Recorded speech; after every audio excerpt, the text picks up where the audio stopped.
Tuzirikane inyigisho yo ku munsi mukuru wa Batisimu ya Nyagasani tariki 9 z'ukwezi kwa mbere 2023. Mwayiteguriwe na Padiri Théogène SENYONI, umusaseredoti wa Diyoseze ya Nyundo. Nyagasani umwe, kirizimwe, ukwemera kumwe, Batisimu imwe, Imana imwe, inayo mubyeyi. Amasomo matagatifu tuzirikana. Isomo rya mbere turarisanga mu gitabo cy'umuhanuzi Izayi, umutwe wa 42 umurongo wa mbere kugera kuri 4, umurongo wa 6 kugera kwa 7. Isomo ryo mu gitabo cy'umuhanuzi Izayi. Uhoraho aravuze ati, dore umugaragu wanjye nshyigikiye, intore yanjye inyizihira. Namushyizeho umwuka wanjye, azagaragariza amahanga ubutabera, ntazasakuza kandi ntazatera ijwi hejuru, ntazumvikanisha ijwi rye mu mayira, ntazavuna urubingo rwarabiranye, ntazazimya ifumba iyicumbeka, kandi nta kabuza azagaragaza ubutabera. We ntazigera acogora cyangwa ngo acike intege, kugeza ubwo azaba yamaze gukwiza ubutabera ku isi n'ibirwa bitegereje amategeko ye. Ninjye Uhoraho wakwihamagariye, nkurikije umugambi wanjye, ngufata ikiganza ndakwizigamira, nkugenera kwemararira isezerano ry'imbaga no kuba urumuri rw'amahanga, kugira ngo uhumure amaso y'impumyi, uvane imfungwa mu nzu y'imbohe, kandi ukure mu munyururu abari mu mwijima. Iryo ni ijambo ry'Imana. Zaburi idufasha kuzirikana ni Zaburi ya 28 udukubo 29. Uhoraho, uha umugisha wawe umugisha n'amahoro. Nimwegurire Uhoraho bana b'Imana, nimwegurire Uhoraho ikuzo n'ububasha, nimwegurire Uhoraho ikuzo rikwiriye izina rye, nimupfukamire Uhoraho kuko yagaragaje ubutagatifu bwe. Ijwi ry'Uhoraho rihindiye hejuru y'amazi, Uhoraho ahindiye hejuru y'amazi magari. Ijwi ry'Uhoraho rivuganye ubukaka, ijwi ry'Uhoraho rivuganye ubuhangare. Imana nyirikuzo ihindishije inkuba, mu ngoro ye byose biravuga ngo habwa ikuzo. Uhoraho aganje hejuru y'umwuzure, Uhoraho atetse ijabiro ari umwami iteka. Uhoraho, uhe umuryango wawe umugisha n'amahoro. Isomo rya kabiri turarisanga mu gitabo cy'ibyakozwe n'intumwa, umutwe wa 10 umurongo wa 34 kugera ku 38. Isomo ryo mu gitabo cy'ibyakozwe n'intumwa. Petero ageze Kayizariya ku mutware w'ingabo z'Abanyaroma, aterura agira ati, noneho numvise mu by'ukuri ko Imana itarobanura, ahubwo inyurwa n'umuntu wa buri hanga iryo ari ryo ryose, uyitinya kandi uharanira ubutungane. Ubwo butumwa bwayo yabwoherereje Abayisiraheli, ari bwo inkuru nziza y'amahoro bazaniwe na Yezu Kristu, umutegetsi w'abantu bose. Mwese muzi byabaye muri Yudeya yose, bihereye muri Galileya nyuma ya Batisimu Yohane yigishaga. Muzi n'ibya Yezu w'i Nazareti, ukuntu Imana yamusize amavuta y'ubutore ibigirishije Roho Mutagatifu, ikamuha n'ububasha, nuko yagendaga agira neza aho anyuze hose, akiza abahanzweho na sekibi bose, kuko Imana yari kumwe nawe. Iryo ni ijambo ry'Imana. Nyagasani Yezu, twagana nde wundi, kwari wowe ufite ijambo ry'ubuzima bwacu. Ivanjiri tuzirikana yanditswe na Mutagatifu Matayo, umutwe wa 3 umurongo wa 13 kugera kwa 17. Amagambo yo mu Ivanjiri ntagatifu ya Yezu Kristu uko yanditswe na Matayo. Muri icyo gihe Yezu ava muri Galileya ajya kuri Yorodani, asanga Yohani kugira ngo abatizwe nawe. Yohani ashaka kumuhakanira ati, ni njye ukeneye kubatizwa nawe, none uransanze. Ariko Yezu aramusubiza ati, emera ubikore, tubone kuzuza dutyo icyo Imana ishaka. nuko aramwemerera. Yezu amaze kubatizwa, ako kanya ava mu mazi. Ubwo ijuru rirakinguka, abona Roho w'Imana amanuka nk'inuma, amuhagarara hejuru. Ubwo ijwi rituruka mu ijuru rivuga riti, uyu ni umwana wanjye nkunda cyane, unyizihira. Iyo ni ivanjiri ntagatifu.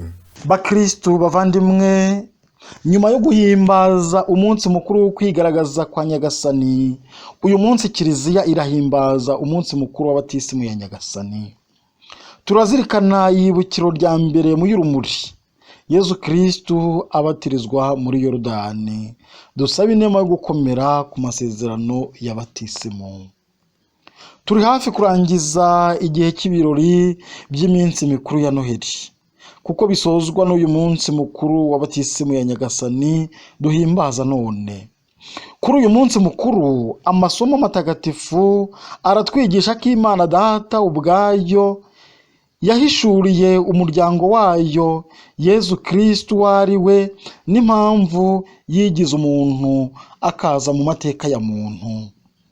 Arereka kandi buri wese ibyo agomba gukora kugira ngo aronke umukiro Yezu Kristu yatuzaniye.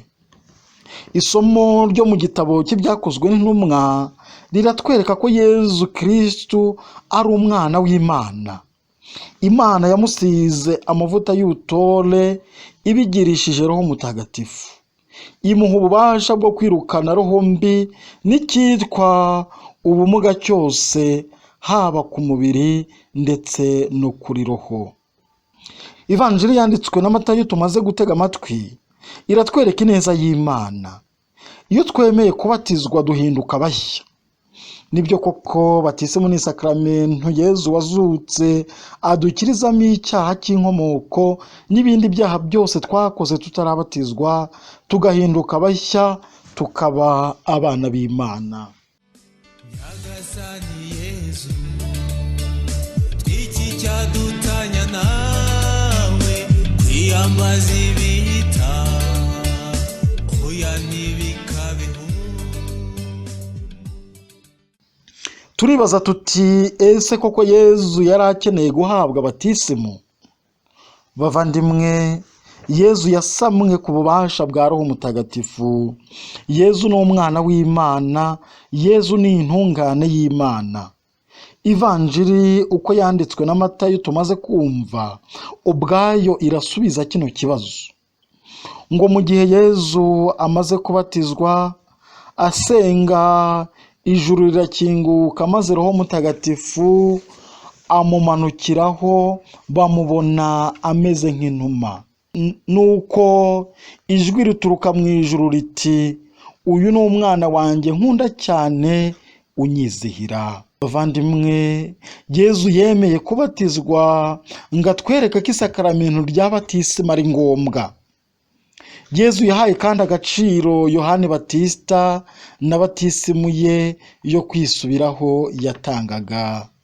Batisimu ya Yezu idukingurira ijuru. Imana ikoresheje ikimenyetso cy'inuma yibwiriye rubanda ko Yezu ari umwana wayo. Kuri uyu munsi mukuru wa Batisimu ya Nyagasani, nk'uko Siriro w'i Yerusalemu abivuga, umuryango w'Imana ntiwahishuriwe gusa Yezu Kristu ari we, ahubwo wanagaragarijwe ko mu isezerano rishya buri wese uzemera kujya ku iriba rya Batisimu azahahurira n'ubutatu butagatifu. Imana Data, Imana Mwana, Imana Roho Mutagatifu, twese twabatirijwemo, maze ahinduke umwana w'Imana. Imana rero muri Yezu Kristu yagiranye n'umuryango wayo isezerano rishya nk'uko yari yarabidusezeranije.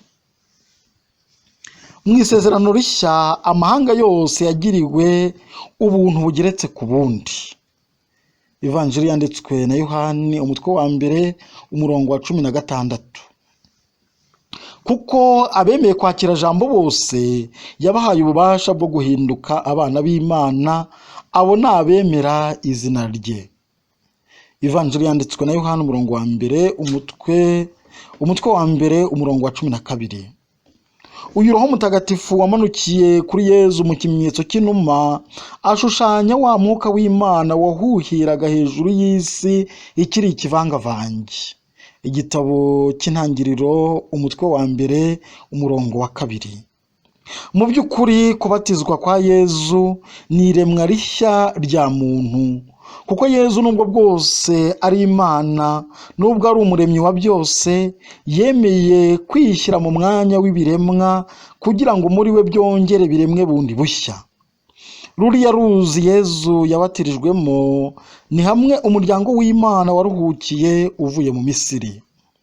Yezu ntabwo yemeye kujya mu mazi ya Yorodani kugira ngo yisukure, ahubwo kwari ukugira ngo abe ari we uyasukura ayatagatifuze.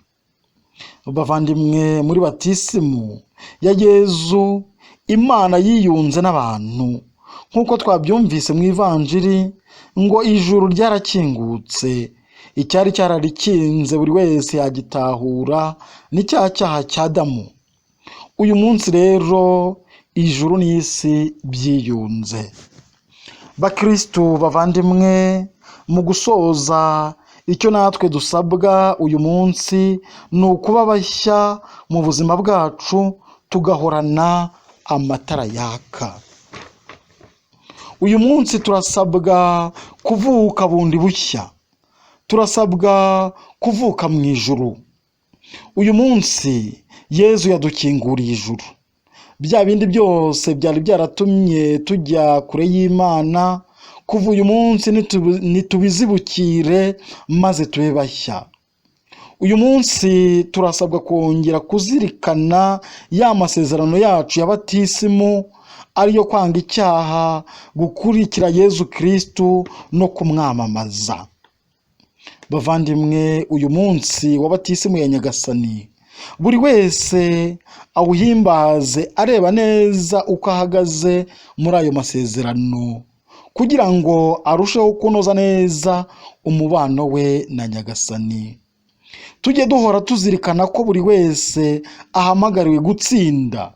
Duharanire guhinduka, duhinduke ariko tudahindana. Duharanire gukora igishimisha Imana buri munsi. Duharanire guhora twisukura, kandi duharanire kutanduza umwambaro wacu wa Batisimu. Dusabe Roho Mutagatifu atumanukireho kugira ngo adutoze gukora ugushaka kw'Imana iminsi yose y'ukubaho kwacu. Mbifurije umunsi mwiza, natwe tugane kuri iyo soko ya Batisimu kugira ngo tube bashya.